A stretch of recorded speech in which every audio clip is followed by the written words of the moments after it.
നിയമസഭാ തെരഞ്ഞെടുപ്പിൽ ഇത്തവണയും നേമത്ത് മത്സരം കടുക്കും. സിറ്റിംഗ് MLA വി ശിവൻകുട്ടി തന്നെ LDF സ്ഥാനാർത്ഥിയാകും. മത്സരിക്കാനില്ലെന്ന് ആദ്യം പറഞ്ഞ ശിവൻകുട്ടി പിന്നീട് തിരുത്തി. സംസ്ഥാന അധ്യക്ഷൻ രാജീവ് ചന്ദ്രശേഖറാണ് BJPയുടെ സ്ഥാനാർത്ഥി. നിർണായക മത്സരത്തിൽ KS ശബരിനാഥിനെ നിയോഗിക്കാനാണ് കോൺഗ്രസിന്റെ ആലോചന.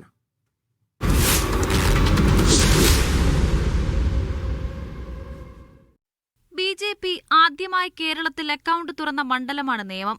കടുത്ത പോരാട്ടത്തിനൊടുവിലാണ് ത്രികോണ മത്സരത്തിൽ CPM BJP അക്കൗണ്ട് പൂട്ടിച്ചത്. നേമത്തെ അക്കൗണ്ട് വീണ്ടും തുറക്കാനുള്ള ദൌത്യം ഇത്തവണ സ്വയം ഏറ്റെടുത്ത് സംസ്ഥാന അധ്യക്ഷൻ രാജീവ് ചന്ദ്രശേഖർ. മണ്ഡലം നിലനിർത്താൻ സിറ്റിംഗ് MLA വി ശിവൻകുട്ടിക്കപ്പുറം CPMന് മറ്റൊരു പേരില്ല. എന്നാൽ നേമത്തേക്ക് ഇനിയൊരു അംഗത്തിനില്ല എന്നായിരുന്നു മീഡിയ വൺ വാർത്തയ്ക്ക് പിന്നാലെ ശിവൻകുട്ടിയുടെ ആദ്യ പ്രതികരണം.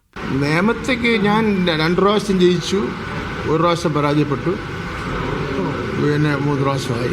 എന്നാൽ പ്രസ്താവന ആശയക്കുഴപ്പമുണ്ടാക്കുമെന്ന് തിരിച്ചറിഞ്ഞതോടെ നിലപാട് ശിവൻകുട്ടി മാറ്റി.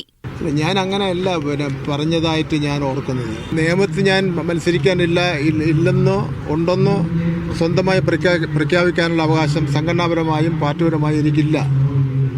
അത് തെറ്റായ ഒരു വാർത്ത അത് പറഞ്ഞതാണ്. തെരഞ്ഞെടുപ്പിൽ മത്സരിക്കുന്നവരുടെ കാര്യത്തിൽ പാർട്ടി ആലോചന പോലും നടത്തിയില്ലെന്നാണ് സംസ്ഥാന സെക്രട്ടറിയുടെ നിലപാട്. ഞങ്ങള് തെരഞ്ഞെടുപ്പുമായി ബന്ധപ്പെട്ട ഒരു കാര്യവും ഇതേവരെ ചർച്ച ചെയ്തിട്ടില്ല. അത് മത്സരിക്കുമെന്നും പറഞ്ഞതും മത്സരിക്കുന്നില്ല എന്ന് പറഞ്ഞതും ഒക്കെ തെറ്റാണ്. ഞങ്ങൾ അതിനെപ്പറ്റി ആലോചിച്ചിട്ടില്ല. കഴിഞ്ഞ തവണ BJP അക്കൗണ്ട് പൂട്ടിക്കാൻ ഉമ്മൻചാണ്ടിയെ സ്ഥാനാർത്ഥിയാക്കണമെന്ന ചർച്ച പോലും കോൺഗ്രസിൽ ഉയർന്നിരുന്നു. ഒടുക്കം സ്ഥാനാർത്ഥിത്വം ഏറ്റെടുത്തത് കെ മുരളീധരന്റെ ശക്തമായ സാന്നിധ്യവും BJP അക്കൗണ്ട് പൂട്ടിക്കാൻ CPMന് സഹായകമായി. ഇത്തവണയും മികച്ച സ്ഥാനാർത്ഥി വേണമെന്നാണ് കോൺഗ്രസിൽ ഉയരുന്ന വികാരം. KS ശബരിനാഥന്റെ പേരിനാണ് പ്രഥമ പരിഗണന. അങ്ങനെയെങ്കിൽ ഇത്തവണയും നേമത്ത് തീപാറുന്ന പോരാട്ടമാകുമെന്നുറപ്പ്. Media one, Thiruvananthapuram.